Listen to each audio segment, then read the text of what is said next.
Hello बच्चों, कैसे आप लोग। आशा करता हूँ आप लोग अच्छे होंगे, मस्त होंगे। आज की इस वीडियो में हम कक्षा 12 के विद्यार्थियों के लिए नागरिक शास्त्र के महत्वपूर्ण प्रश्न लेकर आए हैं, जो 2024 बोर्ड एग्जाम के लिए बहुत ही इम्पोर्टेंट रहेगा। तो चलिए बच्चों, सबसे पहले हम लोग विकल्पी प्रश्नों देखेंगे। देखो बच्चों, ये एनसीईआरटी रहेगा और एनसीईआरटी यानी सभी स्टूडेंट्स के लिए, सभी बोर्ड के स्टूडेंट्स के लिए इम्पोर्टेंट रहेगा। जहाँ भी एनसीईआरटी चलती है सभी बोर्ड के स्टूडेंट्स के लिए इम्पोर्टेंट रहेगा। तो चलिए पहला क्वेश्चन जो है नागरिक शास्त्र का, वो विकल्पी प्रश्नों से हम लोग देखेंगे। तो पहला क्वेश्चन बच्चों आपके सामने है कि विश्व राजनीति में दो ध्रुवीयता के अंत के क्या कारण था। देखो बहुत ही इंपॉर्टेंट क्वेश्चन है, कई वर्षों से पूछा जाता है परीक्षाओं में। विश्व राजनीति में द्विध्रुवीयता के अंत का क्या कारण था। द्विध्रुवीयता बोले तो दोस्तों यानी जो है सोवियत संघ और अमेरिका, द्वितीय विश्व युद्ध के बाद यही दो महाशक्तियाँ थी, इन्हीं को दो ध्रुवीयता कहते हैं। इनका अंत कैसे हुआ, क्या कारण था।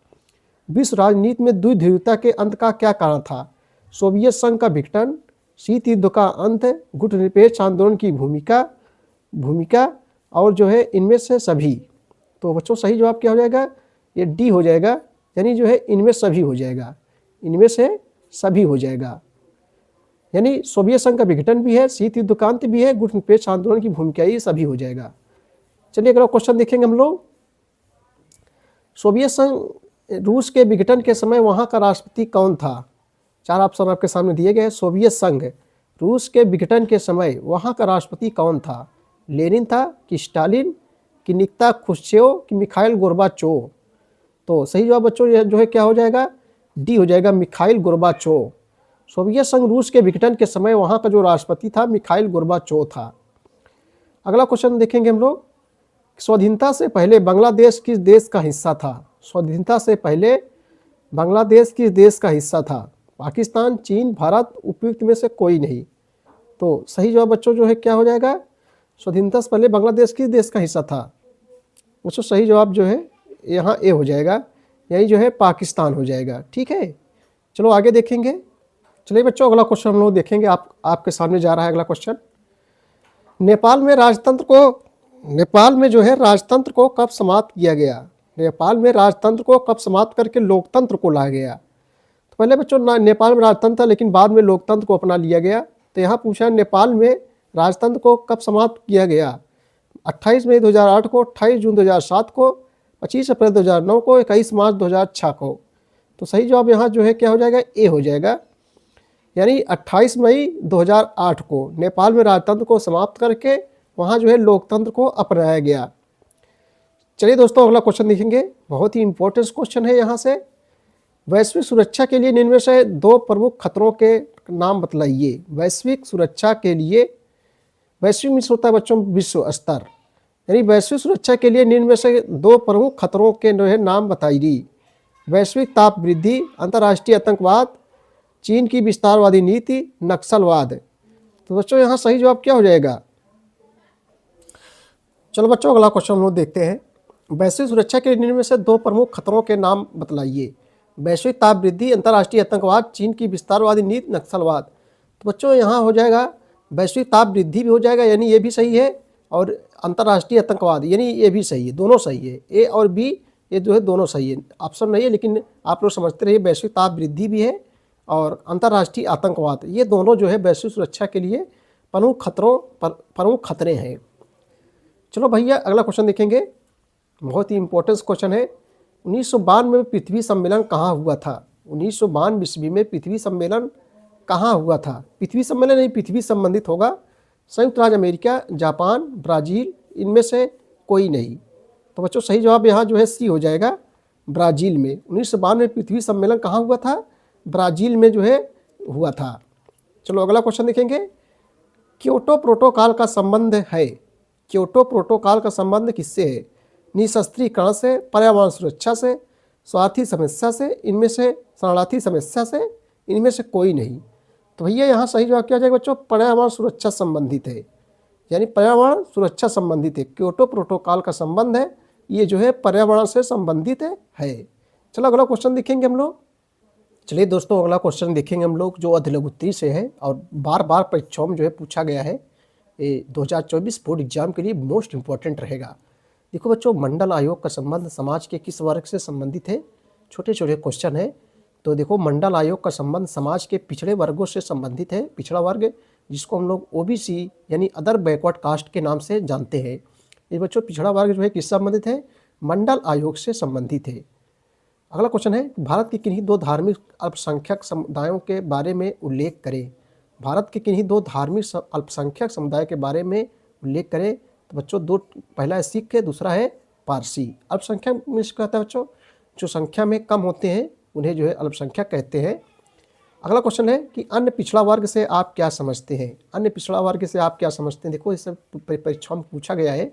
अन्य पिछड़ा वर्ग जिसको हम लोग अभी बताया, जिसको हम लोग ओबीसी कहते हैं, यहाँ से बच्चों क्वेश्चन परीक्षाओं में जरूर पूछे जाते हैं पिछड़ा वर्ग के संबंधित। कभी कभी ये पूछा जाता है पिछड़ा वर्ग किससे संबंधित है, तभी आपने बताया कि मंडल आयोग से संबंधित है। देखो, भारतीय संविधान में अन्य पिछड़ा वर्ग सामाजिक और शैक्षणिक पिछड़ा वर्ग के रूप में वर्णित किया जाता है। इस वर्ग को सार्वजनिक क्षेत्र के रोजगार और उच्च शिक्षा के क्षेत्र में 27% आरक्षण दिया गया है। यहीं बच्चों ओबीसी को भारतीय संविधान में जो है कितना प्रतिशत आरक्षण दिया गया है? 27% आरक्षण दिया गया है। सार्वजनिक जैसे क्षेत्र हो गए, नौकरी वगैरह में, और उच्च शिक्षा में भी 27% आरक्षण दिया गया है पिछड़े वर्गों को। अगला क्वेश्चन बच्चों, गठबंधन सरकार से आप क्या आशय है?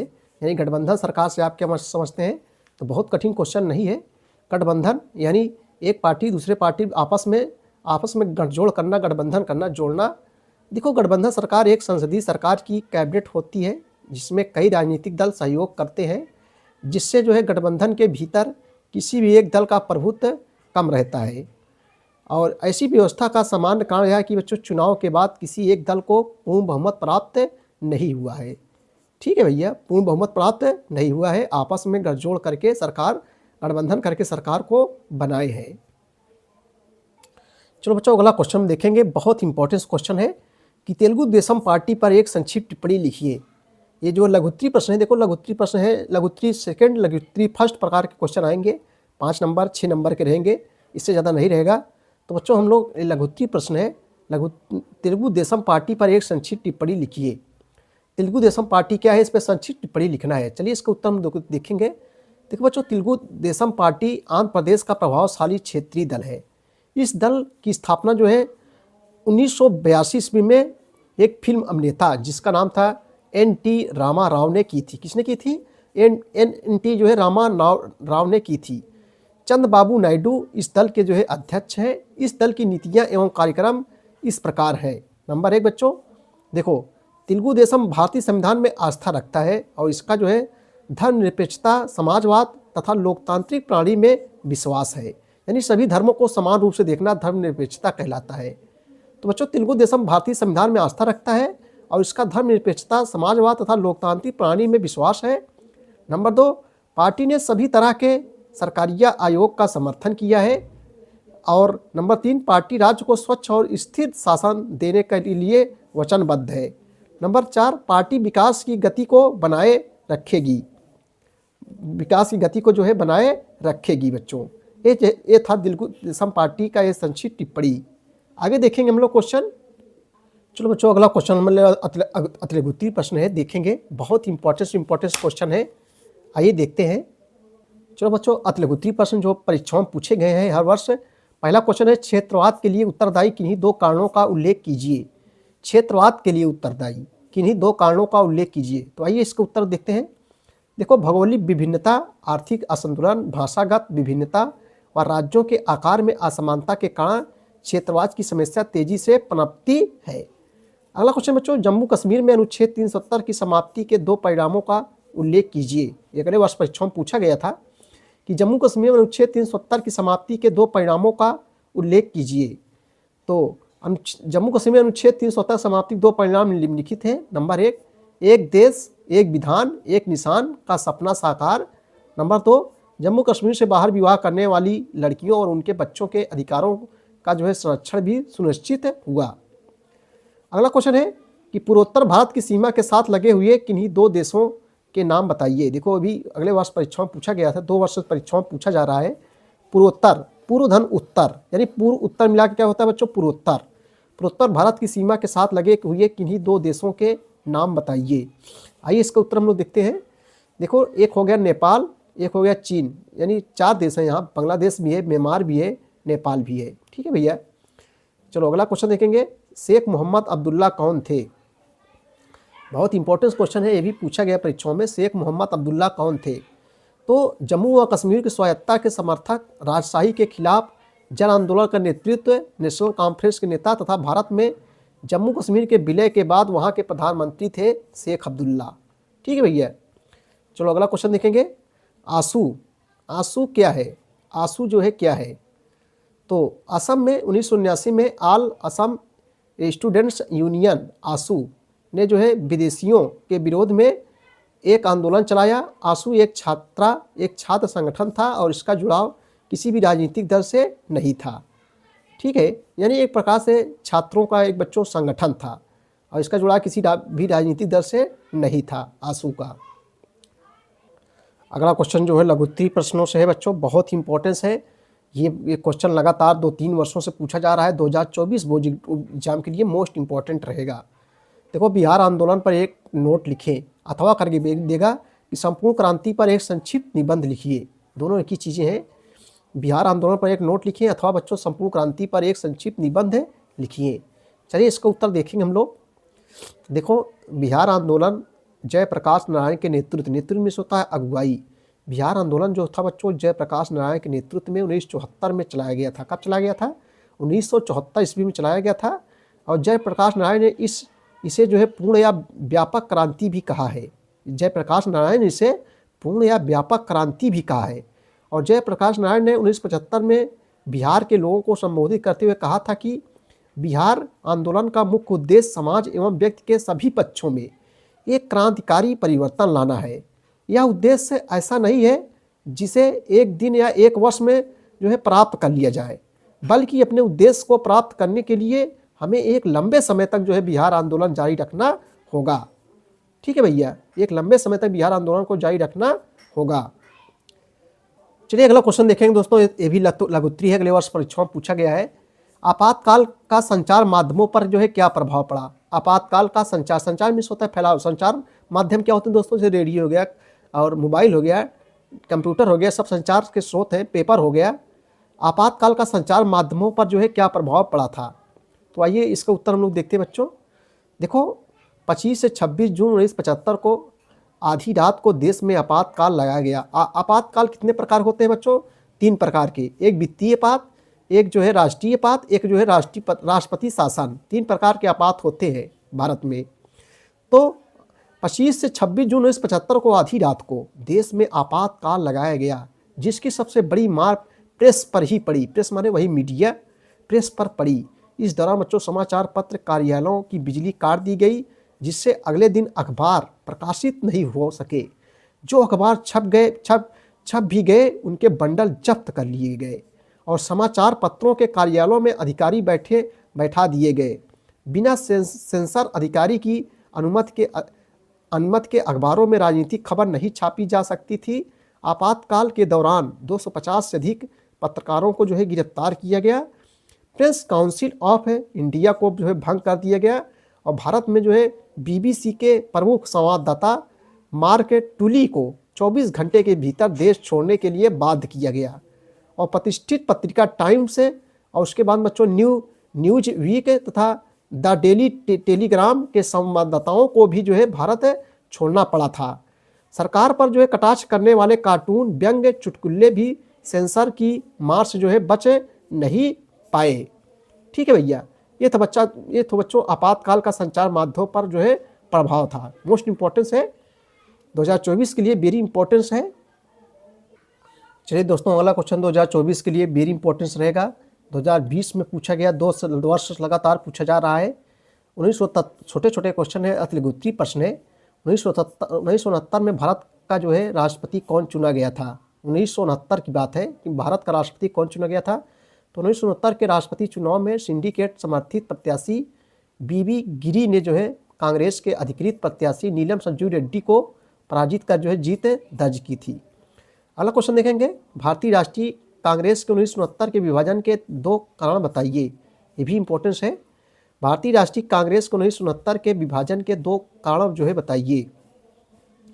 राष्ट्रीय कांग्रेस आप लोग जानते हैं बच्चों सबसे पुराना राजनीतिक दल है। तो भारतीय राष्ट्रीय कांग्रेस के 1969 के विभाजन के कोई 2 कारण बताइए। आइए इसका उत्तर देखते हैं हम लोग जो है।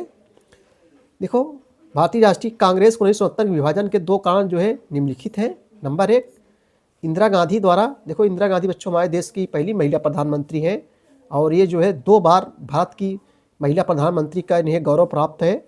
तो इंदिरा गांधी द्वारा जो 1969 के राष्ट्रपति चुनाव में कांग्रेस के अधिकृत प्रत्याशी के विरुद्ध सिंडिकेट के प्रत्याशी का समर्थन करना।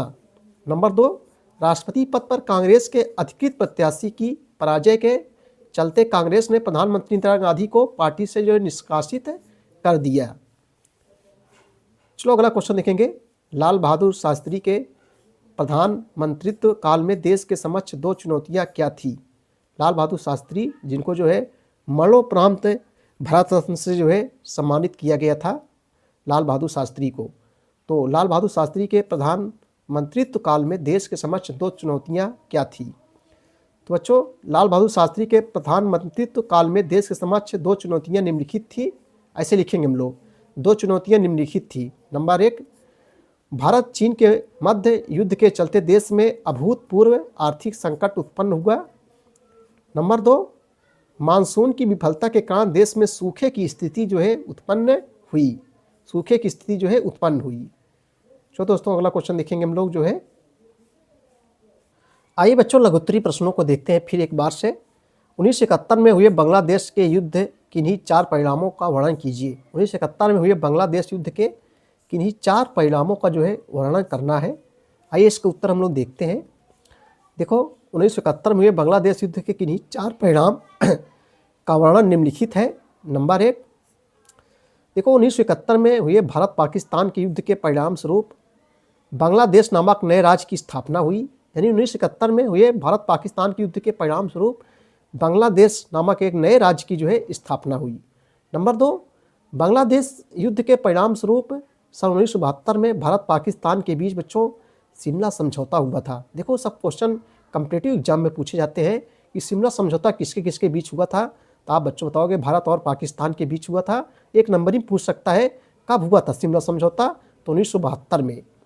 तो बच्चों 1971 में बांग्लादेश युद्ध के किन्हीं 4 परिणामों में दूसरा है कि बांग्लादेश युद्ध के परिणाम स्वरूप सन 1972 में भारत पाकिस्तान के बीच जो है शिमला समझौता हुआ था। नंबर 3, बांग्लादेश युद्ध के परिणाम स्वरूप पाकिस्तान के कब्जे से, जो पाकिस्तान ने कब्जा किया था, बांग्लादेश के युद्ध के परिणाम स्वरूप पाकिस्तान के कब्जे से पूर्वी हिस्सा निकल गया।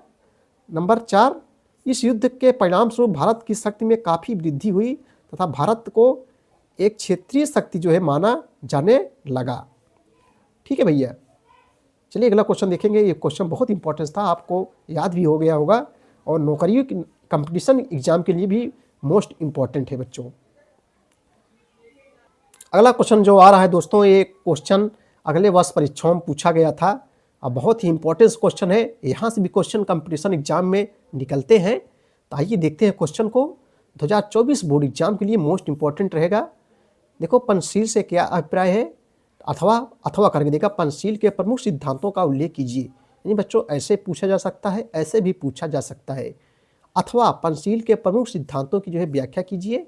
इसने चीन और भारत के बीच संबंधों को कैसे आगे बढ़ाया। यानी कई रूप में, कई मॉडल से, कई प्रकार से जो है दोस्तों जो है पूछा जा सकता है। तो चलिए बच्चों आइए इस प्रश्नों को उत्तर हम लोग देखते हैं। उत्तर देखेंगे हम लोग। देखो पंचशील के सिद्धांत भारत और चीन के प्रधानमंत्री पंडित जवाहरलाल नेहरू व चाउ एन लाई ने बनाए। पंचशील के सिद्धांत किसने भारत और चीन के प्रधानमंत्री, भारत के प्रधानमंत्री और चीन के प्रधानमंत्री। भारत के प्रधानमंत्री कौन थे? पंडित जवाहरलाल नेहरू व चीन के प्रधानमंत्री चाउ एन लाई ने बनाए, मिलकर दोनों ने। पंचशील का बच्चों साधारण अर्थ है 5 सिद्धांत। देखो पंचशील यानी 5 सिद्धांत है, इसका अर्थ है 5 सिद्धांत है। और अप्रैल 1954 में भारत तथा चीन के मध्य, किसके बीच? भारत तथा चीन के मध्य एक व्यापारिक समझौता हुआ था। इस व्यापारिक समझौते की प्रस्तावना में 5 सिद्धांत दिए गए, जिनको सामूहिक रूप से क्या कहा जाता है भैया? पंचशील कहा जाता है बच्चों, जिसको सामूहिक रूप से क्या कहा जाता है, पंचशील कहा जाता है।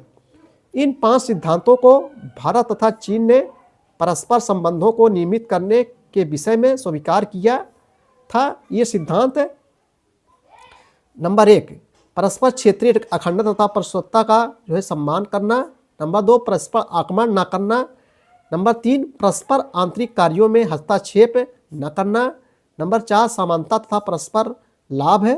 नंबर 5 जो है शांतिमय सह अस्तित्व यानी शांति जीवन व्यतीत करना। दोस्तों ये बच्चों जो है 5 सिद्धांत थे, आप इस 5 सिद्धांत को जो है लिख लीजिए, ये मोस्ट इंपॉर्टेंस है, आपकी बार में परीक्षाओं पूछ सकता है। चलो बच्चों अगला लघुत्तरीय प्रश्न है, सब इंपॉर्टेंस क्वेश्चन है भारत की। देखो सब परीक्षाओं पूछेंगे, ऐसे क्वेश्चन हम जो लाए हैं जो बार बार परीक्षाओं में जो है पूछे गए हैं। देखो भारत की विदेश नीति की 4 प्रमुख विशेषताओं का वर्णन कीजिए। भारत की विदेश नीति की 4 प्रमुख विशेषताओं का जो है वर्णन कीजिए। तो आइए इसका उत्तर देखेंगे, बहुत कठिन नहीं, बहुत सरल है बच्चों। देखो भारत की विदेश नीति की 4 प्रमुख विशेषताएं निम्नलिखित हैं या इस प्रकार हैं। नंबर 1 जैसे भारत की विदेश नीति क्या है, देखो एक दूसरे की क्षेत्रीय अखंडता और संप्रभुता का पारस्परिक सम्मान करना। एक दूसरे की क्षेत्रीय अखंडता और संप्रभुता का जो है पारस्परिक सम्मान करना। नंबर 2 पारस्परिक आक्रमण न करना, यानी बच्चों देखो हमारा देश किसी दूसरे देश पर आक्रमण नहीं करता है, यानी जबरदस्ती आक्रमण न करना। नंबर 3 परस्पर हस्तक्षेप न करना। नंबर 4 समता और आपसी जो है लाभ है। नंबर 5 शांतिपूर्ण सहअस्तित्व यानी शांतिपूर्ण का जीवन व्यतीत करना। समता यानी सभी को समान रूप से देखना। ये जो है भारतीय विदेश नीति की प्रमुख विशेषताएं हैं, यानी एक दूसरे पर हस्तक्षेप न करना जबरदस्ती। ठीक है भैया। आइए कुछ अतिलघुत्तरीय प्रश्न है जो लगातार कई वर्षों परीक्षाओं पूछे जा रहे हैं।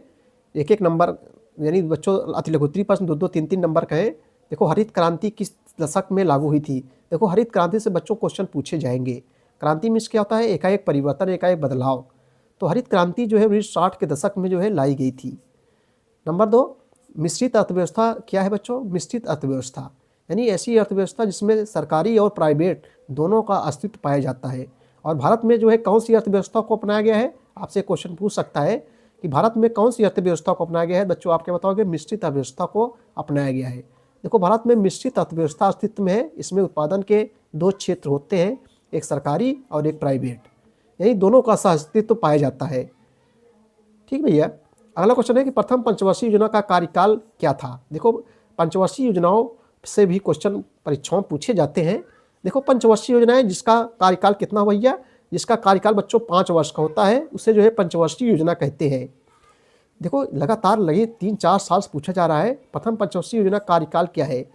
तो यहाँ से क्वेश्चन 1-2 नंबर में पूछे जाते हैं या 4 नंबर में कभी कभी पूछ लिया जाता है। देखो बच्चों प्रथम पंचवर्षीय योजना की अवधि 1951 से लेकर 1956 तक थी। कब से कब तक, 1951 से लेकर 1956 तक थी। और प्रथम पंचवर्षीय योजना में कृषि पर ज़्यादा जोर दिया गया था। किस पर ज़्यादा जोर दिया गया था, कृषि पर ज़्यादा जोर दिया गया था, यानी सरकार ने अपना ज़्यादा से ज़्यादा धन कृषि पर जो है लगाया था। और बच्चों दूसरी पंचवर्षीय योजना पर किस पे जोर दिया गया था, और उद्योग धंधों, यही दूसरी पंचवर्षीय योजना में उद्योग धंधों पर जो है जोर दिया गया था। तो आपकी इतनी भी जानकारी होना चाहिए। अगला क्वेश्चन है भारत में नियोजन के किन्हीं 2 उद्देश्यों का उल्लेख कीजिए। लगातार 5 वर्षों से परीक्षाओं पूछा जा रहा है कि भारत में नियोजन के किन्हीं 2 उद्देश्यों का उल्लेख कीजिए। आइए इसके उत्तर देखते हैं बच्चों। देखो भारत में नियोजन किन्हीं 2 उद्देश्य निम्नलिखित है। नंबर 1 भूमि सुधार कर कृषि क्षेत्र और खाद्यान्न उत्पादन में वृद्धि।